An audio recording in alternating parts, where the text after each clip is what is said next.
Blog Talk Radio.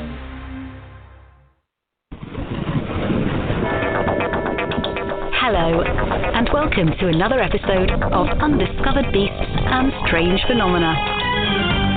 Please join our experienced and knowledgeable panel of hosts as we explore the great mysteries of our time: Bigfoot, UFOs, ghosts, and unexplained phenomena.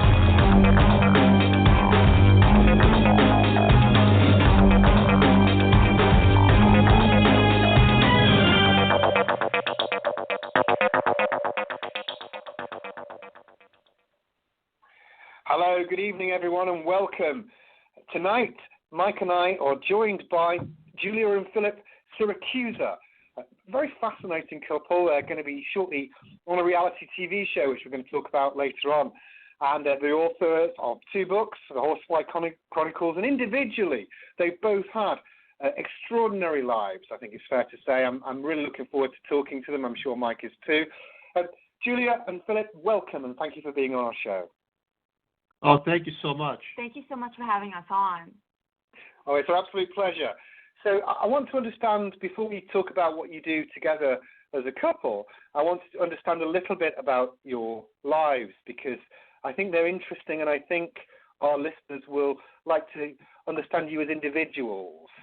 So I'm going to start with you first, if I may, Julia.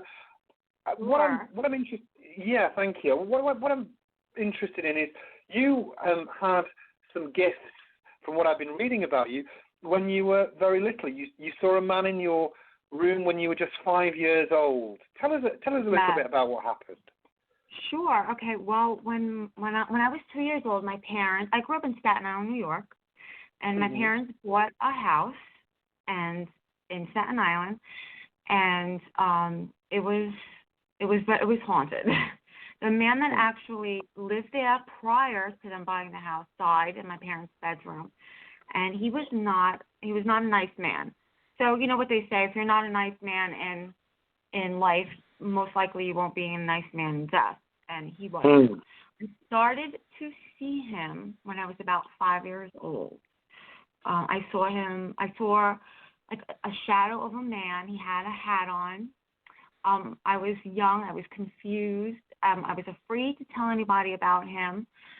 And then as I got a little bit older, I overheard my parents talking about him as well. So then I started to not believe that I was just so crazy. So, and he was just always around, and he was not nice. I would take a shower and I would see him there. Oh.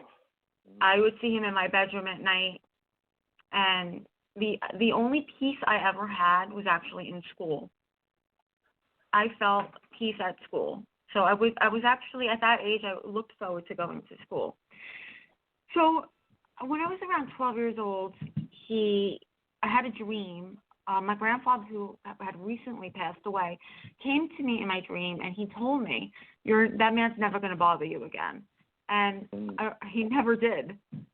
I never saw him again. Now, I would overhear conversations about him. I knew he was there, but I never saw him.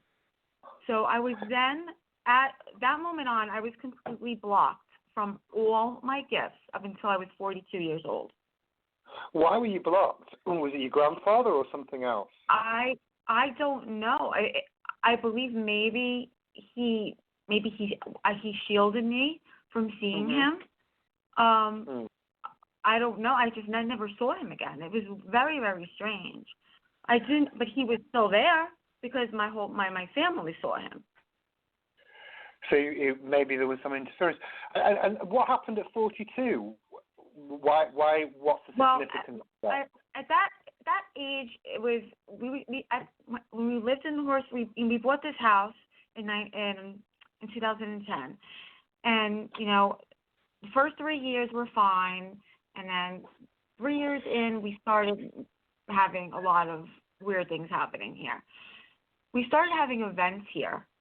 I mean, I don't want to jump into this, but I'm just going to answer your question of how I started coming back in terms like with these gifts.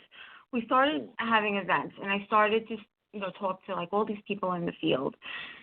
through Facebook. And by talking to these people and by making friends with so many amazing people in the field, things started to happen to me. I started to change. I started seeing things in my own home, shadows, dark shadows, things that I couldn't explain. Just odd things would happen to me. And from then on, things just started to change. So what sort of gifts do you possess, Julia? I'm going to ask Philip about his gifts as well. I'm interested in what you possess. I don't call myself a medium or anything. I would say I'm an empath. I'm a sensitive. I can pick up. I'm getting really good at reading people. I could say that, but I don't call myself a medium because I think that with that word comes a lot of responsibility, and I don't like really label myself as anything but an empath, is sensitive. And you, at what stage? I was reading you founded this threefold paranormal group. How long after you had rekindled your gifts did you form this group? About a few years after. So one day, me and my friend and my husband were sitting in the living room, and The Legend of Crosby came on, and I just had all these memories started to rush back to me about this little girl who was in my class, and she went missing, and I just started researching, talking to my mother, talking to my family, and I don't know if anyone's ever heard of The Legend of Crosby. It was about one little children that went missing in Staten Island. And are we talking about Holly Ann Hughes, just so people understand the context? Yes, Holly Ann Hughes was in my class, and we were friends, very good friends, and one day she disappeared and she never came back to school. So when we were sitting there watching the original documentary that came on TV, something was not sitting right with me. So we started researching, and I had a friend, and she did remote viewing on our house. I asked her if she wouldn't mind helping me, go down to Staten Island and maybe just poke around and maybe like reopen this case and try to understand a little bit more about this because nothing added up.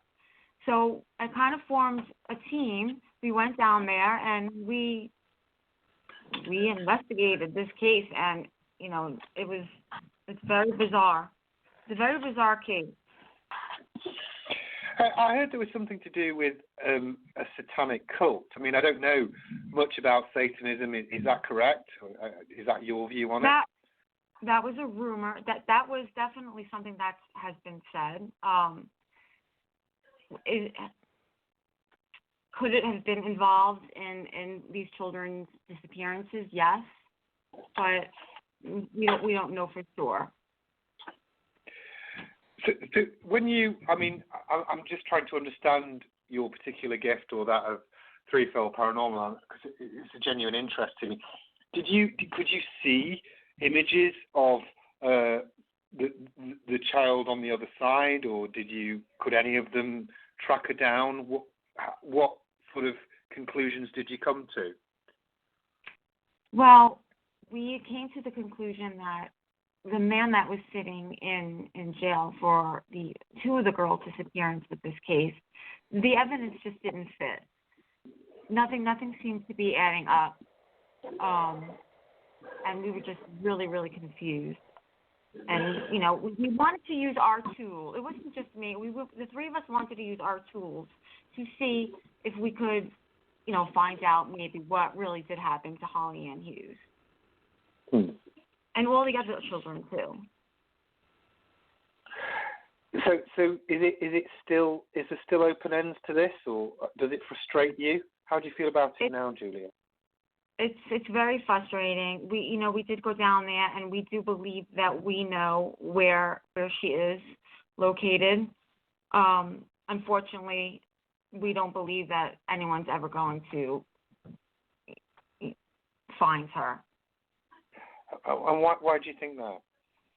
Because it's in a location. It's actually we made a documentary called the documentary of Fresh Hill Kills of Holly Ann Hughes, disappearance of Holly Ann Hughes. And we do believe that her body is possibly where the Staten Island dump used to be located. But right now they turned it into a park. So there's just absolutely no way that anyone is going to ever be able to get in there and possibly find her. Okay, last question on this, because it's something that's just burning in my mind. So, is this? I mean, do you or any of your group ever communicate with these spirits? And if so, is this child at peace now? I mean, what's your view on that? Yes, we have communicated with her, and we do believe she's at peace. But we also believe that she, wanted her story to be told. And we think that we did a good job. We hope that we did, and I definitely think that she is at peace. Good. Well, thank you, Julia. I just wanted to understand a little bit about your background before we obviously talk to you as a couple. Philip, you've also had a very interesting childhood. When did your gifts come into play? Well, I don't know if I would call them gifts, but I'm a person who can tell the world my remembrance of what I truly believe in. And I believe in heaven, and I believe in hell, and not through acts of going to a church or anything, but through remembrance of a past life. And then through adolescence, I would have these bad nightmares. And the nightmares would turn into night tremors. And back in the 70s, growing up, no family, especially an Italian family, that's what I hear about ghosts or nightmares. You get a slap, and you sent back to bed, So that's pretty much the way that works. Is that your family background? Yes. Exactly. You don't want to go to bed, you get a slap. And, so I had no choice but to go back to bed. But the night, I understand. Yeah. I just want to ask you, just if I may, just pause you 1 second, because you said something very fascinating right at the start. So you had past lives. What sort of past lives did you experience?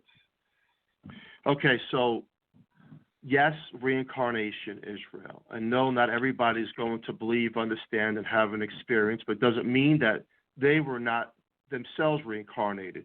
And from what I've learned, again, I'm not a person who, I'm not going to call myself a psychic or a medium. I'm just an average man. But I have these strong memories. And I remember in a past life sitting around a campfire. I was Native American. And I remember an explosion happening, this white explosion that that was it. We were all dead. And I remember being pulled into this light. And the next thing I would remember is I was in heaven. People question, well, how can you prove you're in heaven? I can describe heaven on a 5-hour show so vividly. Heaven is beyond. Tell me. Heaven is beyond the words that we actually have here in the physical world of excellence, of beautiful, of incredible. Those words don't even magnify what heaven really is. Heaven is everything you could possibly imagine, and then 1,000 times more of the feeling of true love, true life. It's the true life of us. It's the true soul of us. You know how we consider ourselves to be alive here in the physical world. I can promise you and tell you that when you reach where I've been, and it'll bring back all your memories, because you're going to go back home, and it's going to be like everything is just incredible. There's more colors than there are here in the physical world. Colors that I don't have names for. There's different types of scents, and the most important thing about heaven is the overwhelming feeling of peace within your soul, and it's as if you're guided, but you know everything at the same time. You're filled with lust and this perfection of energy. Everything is perfect. The mountains, the water, the scenery, everything is built to perfection. And, people ask me, well, what do you look like in heaven? What do people look like? And the answer is this. You look like the perfect fit for your soul. The perfect fit. I get a little choked up when I talked about it because it's astonishing that when you go through this tunnel of light and you're pulled into heaven, the first thing you're going to say is, I know where I am, through your consciousness. And then you're going to be like, I'm home again. And then these people are going to come up to you. And not people necessarily just from this lifetime, but people you've known through multiple lifetimes. And that's a scratch on the surface. It's the most natural beauty. No, there's none of that stuff where there's cars. There's no cars. It's the pureness of everybody, of everything. Yes, there are homes. It's just everything you could just imagine of perfection, and then 1,000 times more. And the best feeling and the best description I can give is the most peaceful sensation that you're ever going to have. And it's just going to break you down into a point where you're like, I made it back. And, that's the scratch of heaven. I have a book out just about that experience, and I really go into detail, a lot of detail. So then my experience is that... What's the book called, Philip? What's the book called so people can read it? The book is called, that describes heaven and hell, is called The Horsefly Chronicles. Okay, cool. Well, we'll come on to heaven in a minute. You can carry on. Oh, yeah. So the book will explain to my past life, how I died, how I was pulled into heaven, and then I was just going to get to how I was also pulled into hell. This is not make-believe. A lot of people say, well, mankind has made this to scare people, heaven and hell and all this stuff. No, it's real. It is real. Can I prove it? I could prove it with words, but you have to experience it yourself. But I've learned a lot. So my only gift that I would say is I'm a spiritual teacher because I've learned so much. And I do teach people that these things their existence of evilness in the world, not just through people, but demonic entities, are real. They're not fake. Well, we'll come on to the darker side in a minute. I have a question for you. So when you're in heaven, if your soul has gone to heaven, and again it's genuine interest, why would it then be reincarnated? The reason I'm asking this question is because many cultures do believe in reincarnation, and I'm cool with that. But they often think of heaven being the end point, if you know what I mean. So if you actually finally reach it, then that's it. You have your body, your soul has no need to reincarnate. Why do you think that your soul would need to reincarnate? Do you have an answer to that? Yes, I do. And the answer is that we make the choice. Mm-hmm. It's not the end. It's perfection, but it is not the end. And what I've learned is this, not through myself, but through the spiritual world, is that we choose as souls to come back and fulfill ourselves once again. We have missions. People that end their life short through acts of suicide and bad depression and things of that nature, you have to fulfill your life here, as challenging as it is, because you chose to do this. It's as if it was already written by you, and you have to fulfill it out. And I guess the answer to you is, it's replenishing the soul through different acts of knowledge of mankind. That's the best way I can describe why we do it. And again, a lot of people say, well, reincarnation is not true. And I can't argue with anyone. Everybody would have their own belief. I can only tell you by experiences. And the best way to describe it to the public is that if you ever went to a place and you felt like you've been there, and like deja vu, I've been here before. I know I've been here. I know how this place was built. I know how this land was orchestrated. If you have those feelings within you, probably returning another lifetime. That's the best way I could describe the reincarnation. Is everybody reincarnated? I don't know. Probably not. I don't have all the answers. Because I do question that myself. I do question a lot.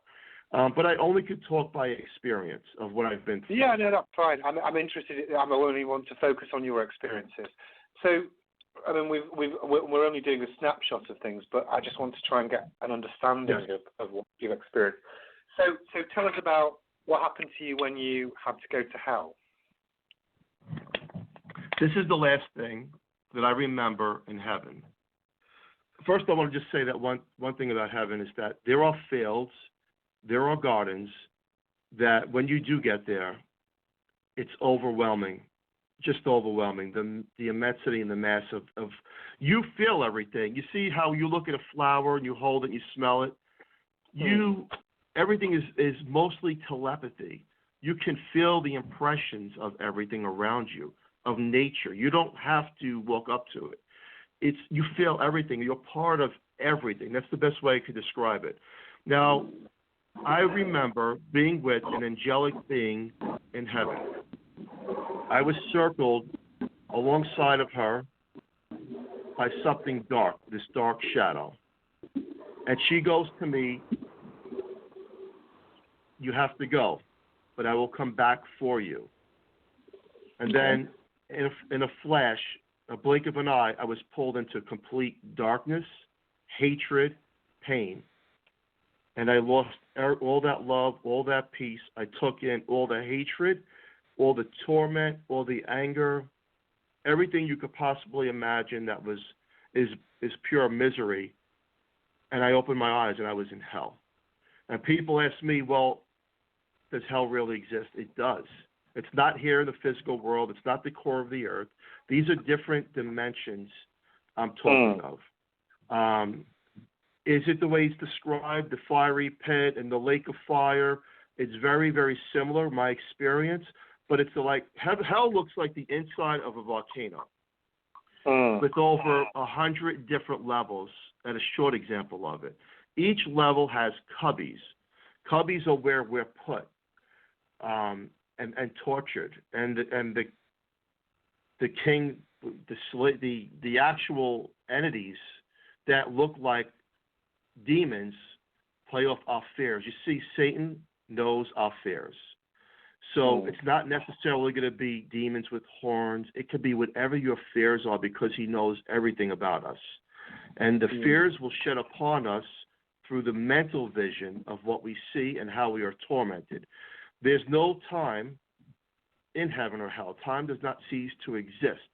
Where it feels like eternity, it's only a short time, but the suffering and the pain feels like it's forever. So you would go into a cubby based on your own fear, either as an individual or with a group of people. Is that correct? Individually. And I want to explain this, and this is the biggest part about everything. So I talked about a past life of dying in an explosion. I was Native American. It was for the people around me, and this is all in my book. I talk about being pulled in through a light and being pulled into heaven. I talk about being circled by a dark shadow and being brought to hell as a punishment, right? Now, people ask, why would you go to hell from heaven? Here's what I'm going to say. What I started to realize when I was being tortured, and people want to know, what's the feeling of being in hell? Here's the feeling. It's like stepping in 3 feet of fire, holding your breath, your skin is melting off, and it keeps reoccurring over and over and over again. That's what it feels like. I remember this one point where some of these people, similar to me, were not there anymore in hell. And I remember a crack of light. Again, there's no time, so I can't say time. There was a crack of light that came, a pinhole of light through this look-alike volcano through the top. And I just kept, in my mind, I kept saying, please take me, please take me. And the light came slower and closer and slower and closer, and it started to consume me. It started to pull me in to this wormhole.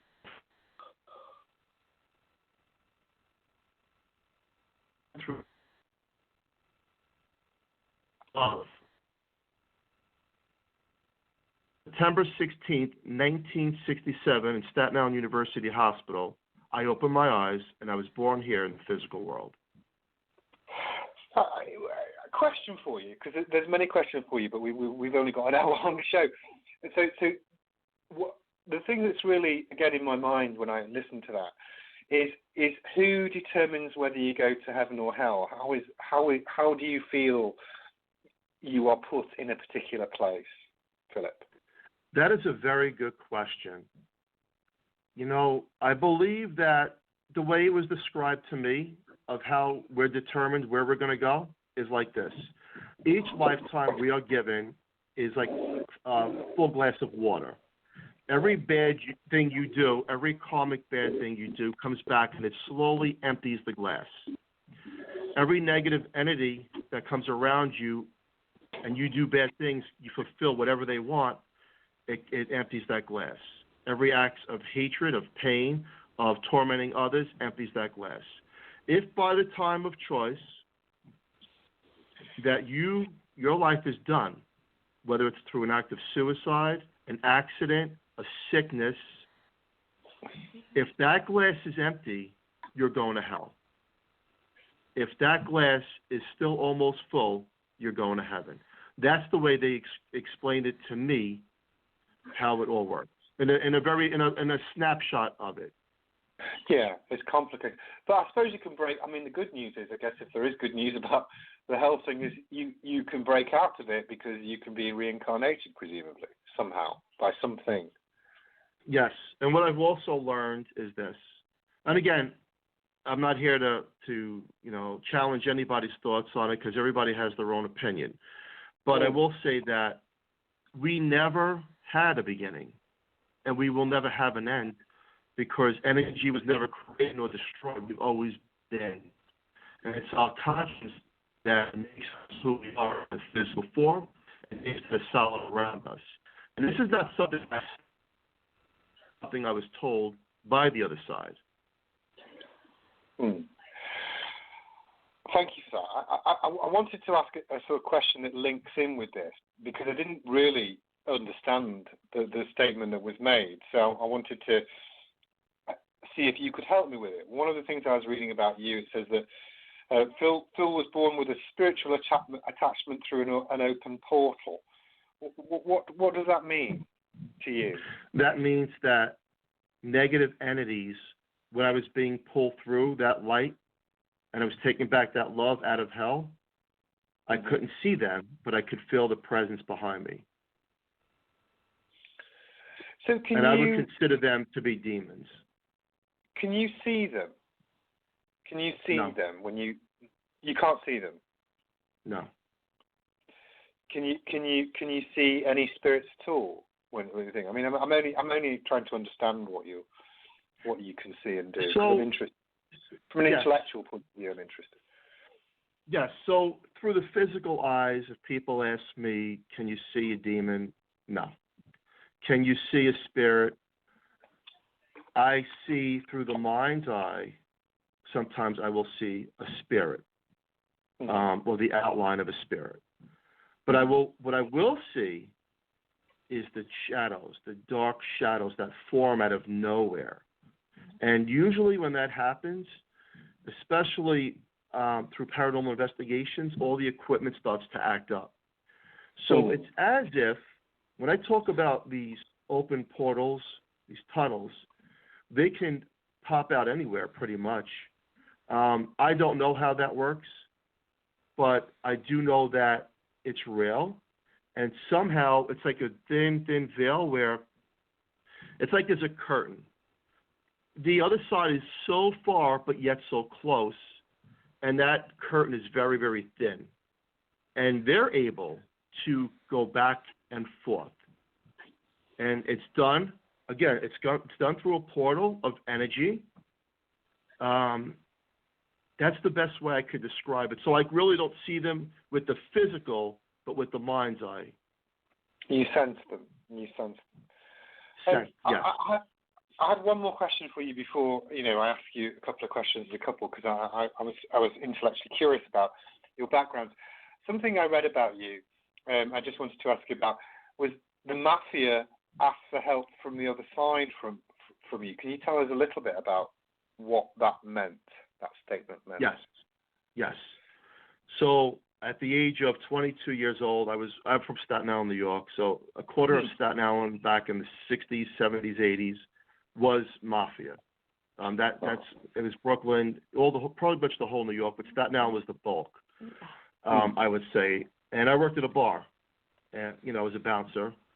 And when you work for the mafia, whether you work as a bouncer, whether you work as a collections, whatever you do, they want everything about you and your whole family.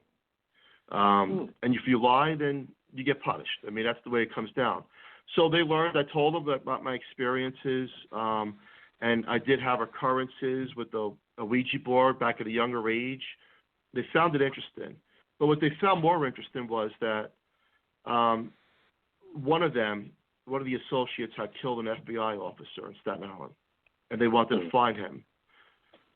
And if they didn't find him, he would turn cold once he got caught and turn in everybody.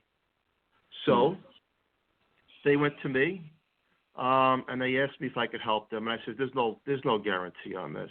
But it was a shot in the dark. We met up at a location, and I took out the Ouija board. Sounds silly, right? The Ouija board. And lo and behold, whatever spirits that were killed did not like the man who killed the FBI officer. And they came through and told us exactly where that man was hiding out. And a few days later, he was gunned down in Brooklyn, New York. And that was the end of him. And what do you, moving on from that, what have you done other careers since, a variety of careers? How did you end up in this property in Easton? What happened to you?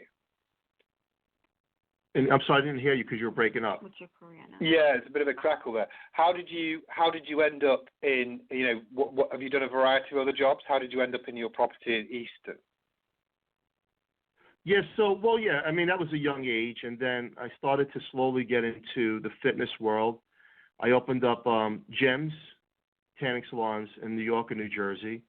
So I was a business-oriented as I progressed through life. And we moved out to Pennsylvania in 2005. And so we're here since, and we're in this home since 2010, labeled The Flight Chronicles.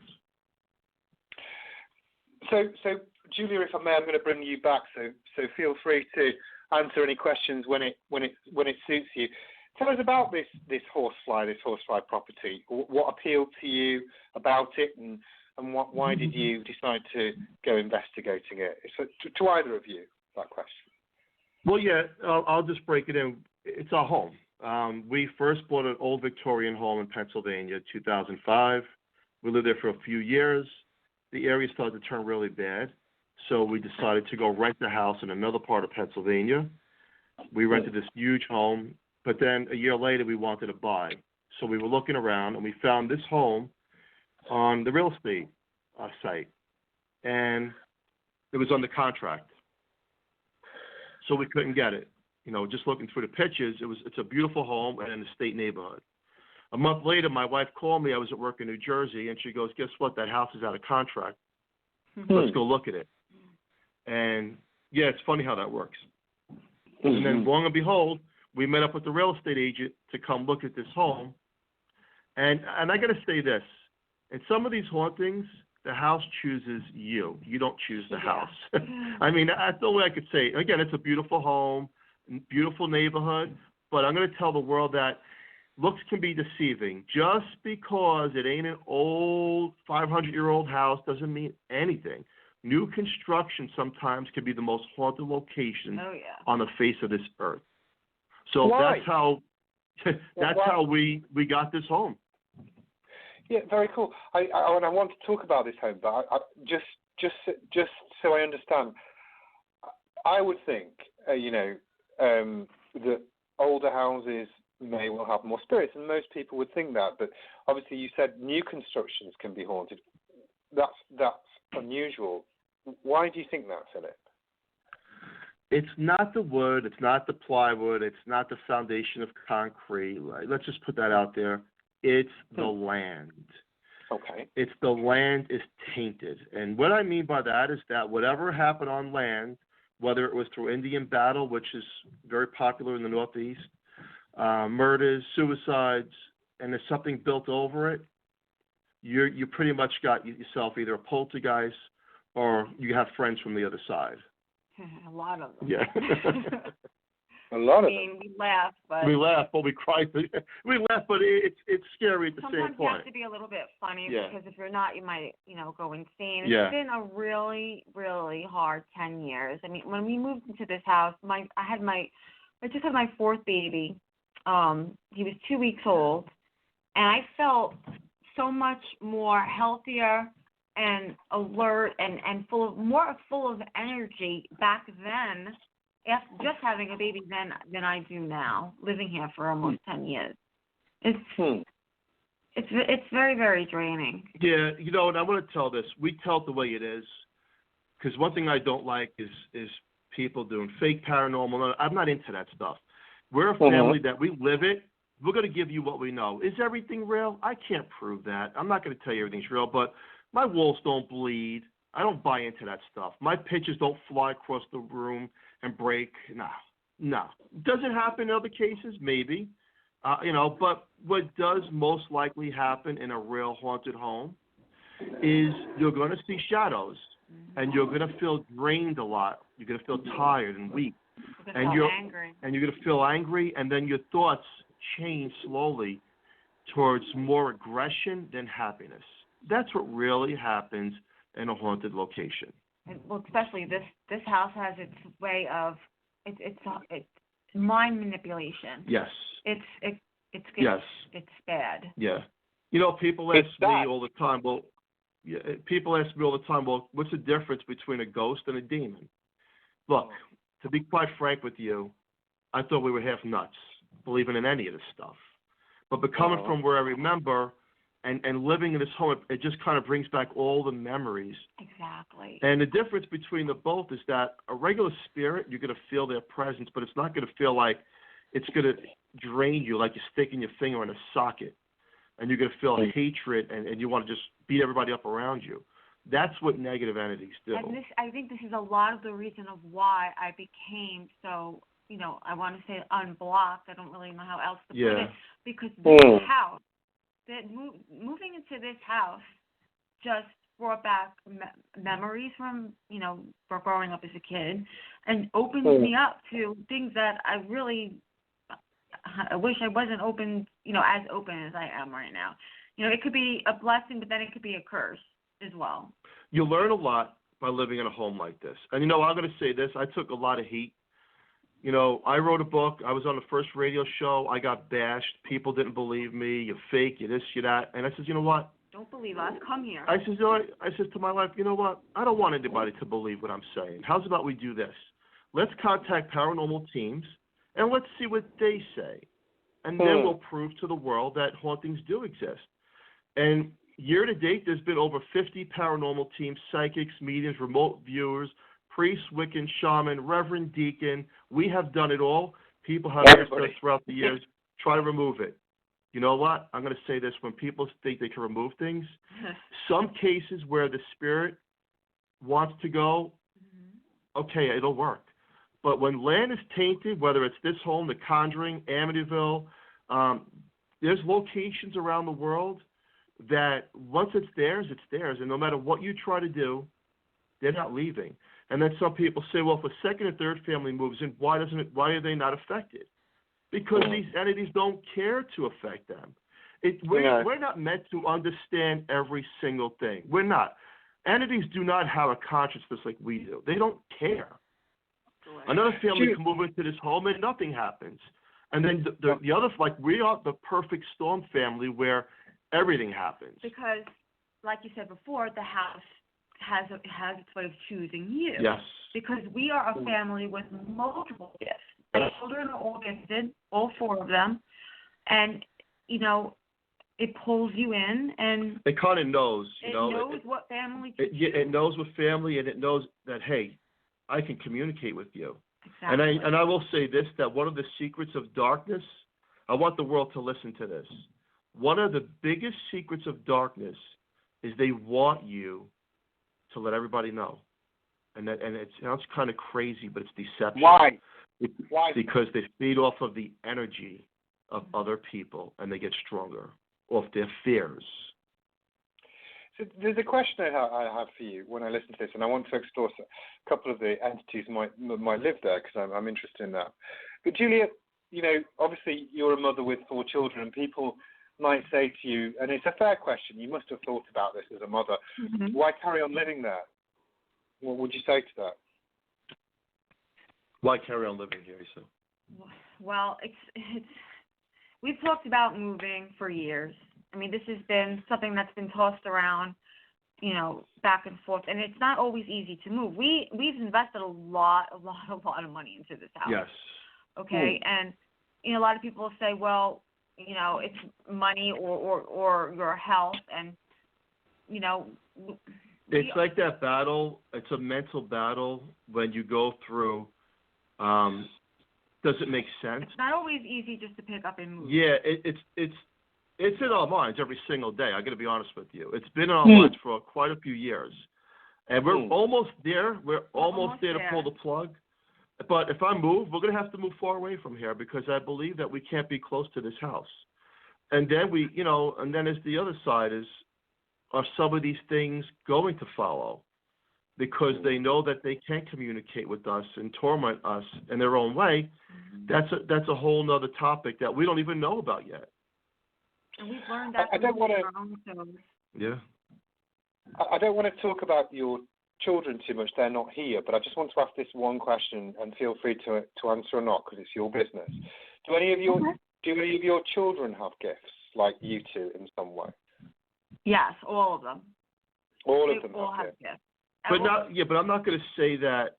I'm not going to say gifts as like they're going to tell you the winning lottery numbers, the psychics, none of that. None of that nonsense. They have the same but they can, they can see things and sense things. Yeah. So what's happening is, 9-year-old who was a month old when we moved here, right? He was 2 weeks. Yeah. He was 2 weeks old. Mm-hmm. He sees them. He sees them and screams. I can't see what he says. That 2 days ago he was screaming. I caught him on surveillance. We're upstairs. He says that there's a boy and a girl. The girl's got long fingers. They look like little claws. And he was screaming like, somebody's like broke into the house or something. So now they know. The spirits know that, hey, I can communicate with these children. Him especially. Him especially. I mean, he's... The other ones, I believe, they affect the mind a lot. Yeah. And they're older. I think they're stronger. But the little one's having a really hard time, and he's probably going to be the reason why we do end up getting out of here. Yeah. So I understand, and I want to come on to the entities and a little bit more of your gifts, if I may. You've got a reality TV show coming up. I understand Mike, who's the producer of the show, was telling me that. Could you tell me a little bit about that? When's it going to air, and what's it going to be involved in it? Yeah. So we're going to say this. Let me just say this. Mm-hmm. So we see the paranormal shows on television, and there's a lot of good shows, and there's a lot of shows that you question, whatever. I mean, it's TV. But one of the ideas that we've tossed around for a couple of years, my wife and I, was that we're an Italian family. My wife loves to cook. I'm the breadwinner. My kids go to school. What about bringing it out to reality of a family that tries to live a normal life, but yet lives in a very haunted home? And so the turncoat is, and this is not taken too lightly.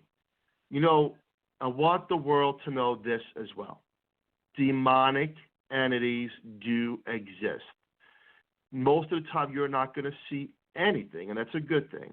But if they're around, they will make sure they torment everybody. So from the last 3 months up until today, some of these people actually working on the show have been spooked. They go mentally insane. And, you start to say, well, what is happening here? Now, I don't know if you're... It's been going on for years with so many people involved with it. Yeah, but now the show, and you remember the movie, The Poltergeist, the original movie? Yeah, I do. Well, remember on that movie, there was actually, they called it the curse after that, so many people having all this misfortunes in their lives, their real lives. Yes, I do remember it. Yeah, I remember the girl who died very young, at 13 or something like that. Died, yeah. And you see that, right? And then we see the curse of King Tut. You touch his tomb, or you tamper with him, and you're all going to get it. And there was a story about that. One person after the next died for different reasons. When you tamper with things, or when you try to expose things, what we're learning, again, I don't know everything. It goes after everybody in a different way. It doesn't mean you're going to see Satan. It knows how to, evil knows how to manipulate your mind without you even realizing what it's doing to you. So if you were taking the straight path of life, it'll make you turn that corner and go the opposite way, and you don't even know why. That's what evil does. And there's a lot of challenges trying to film here. A lot of challenges. The batteries are going dead. People are being affected. Who's being scratched? Who's fighting? Whose car's breaking down? Who's thinking about suicide? I can't even make this stuff up anymore. And we knew going in that this is always a possibility. Yeah, we have a statement, so I got to sign it, that you're coming into a home, whether you believe it or not, that it can affect you. Is everybody crazy? I don't think so. Well, we have some of the film people that were on set, and who do not believe in the paranormal whatsoever, and they're having experiences. Yeah. In fact, we recently had a film person here who we respect, atheist, doesn't believe in God, nothing. They just believe in you're dead, you're dead. So they just get to the property a few weeks ago, and they're like, this is different. Mm-hmm. The energy here is different. Something is not right here. That's coming from an atheist. And I like that because I like when people don't believe me. I like that. He loves it. Tell Phil, we don't believe you. I like that. And you're my best friend. Yeah, you know why? Because I'm going to say, I'm sending you an invitation. So when is the me. show coming out, Philip? When is it coming out so people can watch it? So, that's the producers all announced that. We're probably looking at the end of the year. They have to announce all that stuff. We're not allowed to when you're doing reality. Yeah, we're not. You're not allowed to. We're still You're not allowed to say anything. No, I understand. Just tell me what you can. I don't want to get you into any sort of contractual thing. Are you allowed to say what channel it'll be on, or not yet? No, they make the announcement on a press release. They do the official announcement of all that. The only thing we could say is we'll take snapshots of when some of the cast is here, when some of the cameos are here. We do the snapshots. We do get in trouble for that sometimes because we like people, like to keep everybody knowing. But because you're really not supposed to say anything about anything until it actually happens. But we were kind of excited that my wife and I said we're being tormented for all these years, and now we're going to get back at the house and show the world that this is real, but through a reality show. And don't forget, not only is it a haunted house, we're like Phil said, we are this crazy Italian family from Staten Island. It is just there's craziness here. Yeah, there's entertainment and there's the haunting. We're bringing the reality and the real haunting together, and it's just. And it makes perfect television. It makes perfect sense, and it's working. Other than the people getting spooked. Yeah, people do get spooked. Can you tell us anything about what sort of entities are in the house and what sort of things that you have to deal with almost on a daily basis? So again, I had a hard time years ago believing that this house holds so much negative weight to everything. It's like walking into a different time that doesn't even exist. This house, it's like you're in a capsule. And then you go outside, you're like, it's not real. So what kind of entities? I can't give names, but because names would be fake for me to call a certain name of a demon. There have been psychics and mediums who claim that certain entities are here, such as Asmodeus, things to that nature. Do I believe everything? No. But what I did on my own. Just to pause 1 second, because you mentioned that name. Now, Asmodeus is a very powerful demon, isn't he? Can you tell people who that might be? Yeah, it's a powerful demon that controls many legions, and I want to tell you how that name came up. Mm-hmm. So we've had people from the ministry here. We've had people that tried to remove, and we lost that battle. So I said to my wife 3 years ago, let's contact someone who actually worships the devil and demons and get them over here and fly them here. And we did just that. We got somebody here because we wanted to see if when they came to this home, if this is what one of the things and one of the entities they would even come up with, or they would say, no, your family's nuts and there's nothing in this house. So the man comes into the home, and you can feel his own evilness around him because that's what he does. But I don't judge anybody. I wanted it for research purposes of what we're dealing with. He came into my basement. He went into this room that's locked that we call the portal. It's a very bad room where bad things happen. And he starts sweating. And he starts getting mad. And he's got this grin on his face. He goes, if I don't get out of here, I'll kill all of you. So we get him out of the room. We go outside. And I go, what is it? He goes, this is Asmodeus, one of the most powerful entities that control many legions. And I says, well, how do you know? He says, because there's a cast of shadow that this certain demon portrays when you're practicing and worshiping it. And that's what it did to him in that locked room in the basement. So is there any positive energy here? And if so, how does it interact with the negative energy? That's a very good question. I believe that, a lot of people call this the highway, this intersection of spirits coming and going. I believe that sometimes good spirits stop by, but they're thrown out of here by the negative entities. Yeah. That's what I believe. After having so many people here investigate, they all come to the conclusion of that's what's going on around here. No one's ever going to be 100% happy in this home, ever. And as funny as it sounds, the people that we bought this home from, again, this is a beautiful neighborhood, but they were miserable. They were broke. They were miserable, and they could not wait to get rid of this house. In fact, after the closing, 2 weeks after, their check came here, not to their new address. They wouldn't even return my phone call for where I'm going to send that check to. Wow. They were not nice people. They were not nice people. And there was no reason for them to be like... No, I guess I understand now that... Now we understand, but... The home just takes everything from you. It takes... And again, it's not just what we watch on television. They take your finances. They take your health. They take you mentally, it goes back to why physically. We can't move. So it knows how to dominate, control, and isolate you from the world, from people you love, from people that want to come see you. It will stop everything in its footprint through their minds. That's how this works. Well, how do you guys, on a daily basis, because you're living here and you're living here with your children, how do you protect yourselves? I mean, as a family unit and as individuals, do you have rituals that you indulge in, or do you have routines to keep yourself safe, We definitely have, I would say we have routines.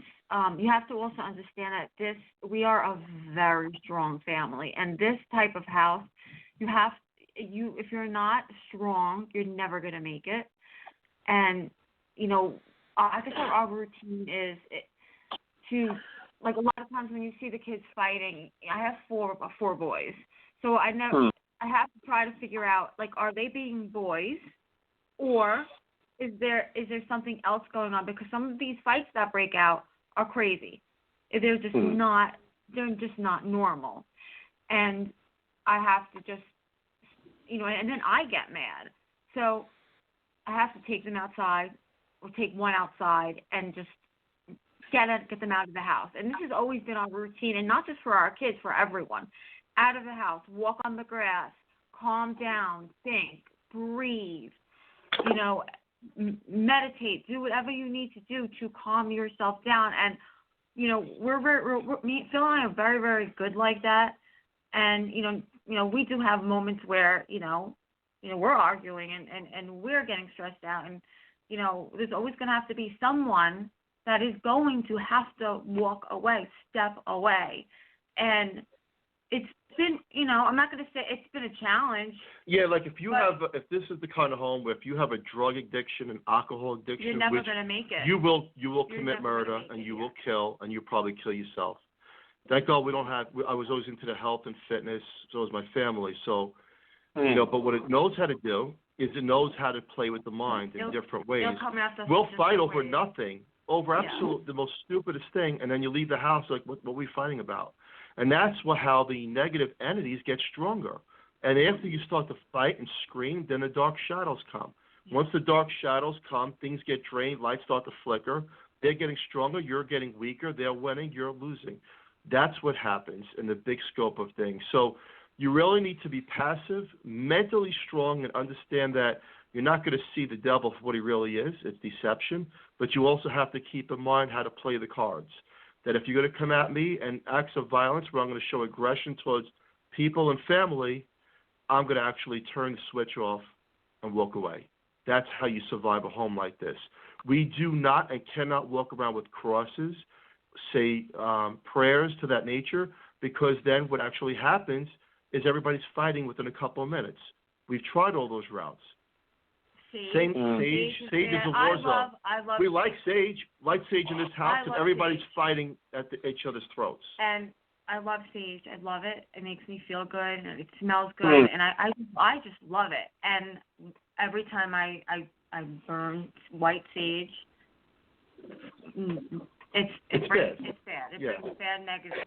So back a couple of years ago, I had a priest come here from the Catholic Church. One of many, but I really respected this man, and he made me hold a candle. He walked, and there's pictures on my Facebook, and he went through every room with the prayers. He did the holy water, the property, everything. Do you know when he was here, not one bulb flickered, not one cast of a dark shadow, absolutely nothing. He says there's nothing here, but the home was blessed. 3 hours later, the dark shadows start to cast in. You can see them on the wall, slowly casting, and the lights start flickering. What did I learn that I can teach the world once again about this? They're going to hide. They don't care. They'll play the hide-and-seek game, these things. Mm-hmm. We think we're smart. I hate to give any kind of entity credit, but it's like they're 1,000 times smarter than us. They already know what we're going to do.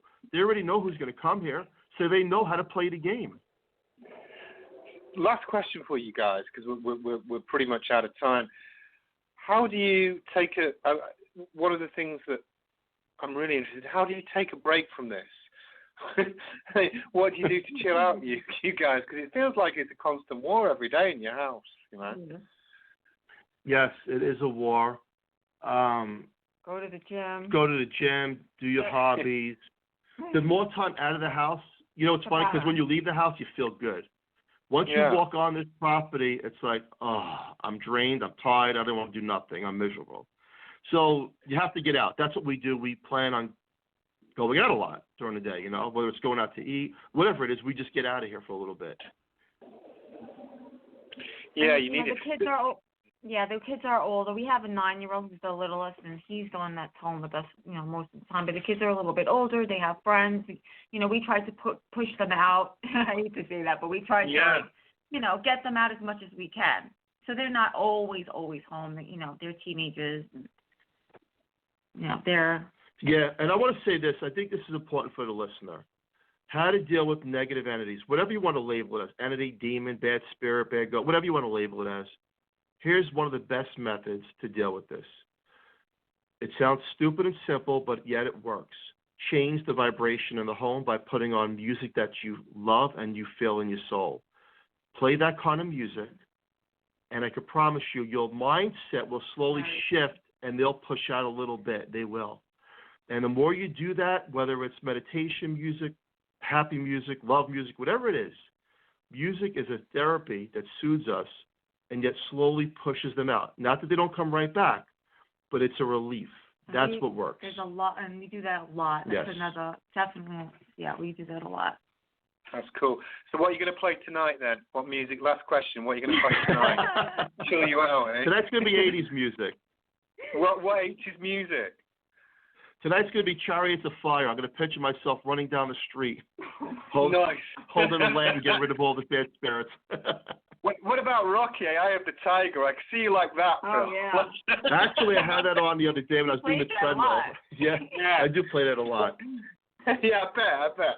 Okay, well that's been fascinating. I could talk to you for hours. I've enjoyed it enormously.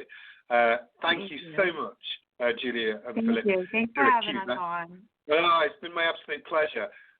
Good luck with your show, and your house and your adventures are of great interest. And thank you ever so much for being on. I really appreciate you both. Thank you so much for having us. You have a great show, and we look forward to speaking to you in the future. Thank you. I'm sure you will. Thank you, guys. Thank you very much. Thank you. Ladies and gentlemen, that was Philip and Julia Siracusa. Mike and I will be back next Tuesday with a different guest. This time we'll be talking about Bigfoot. Thank you very much for that, ladies and gentlemen. You have a great evening. Good night. Good night, everyone.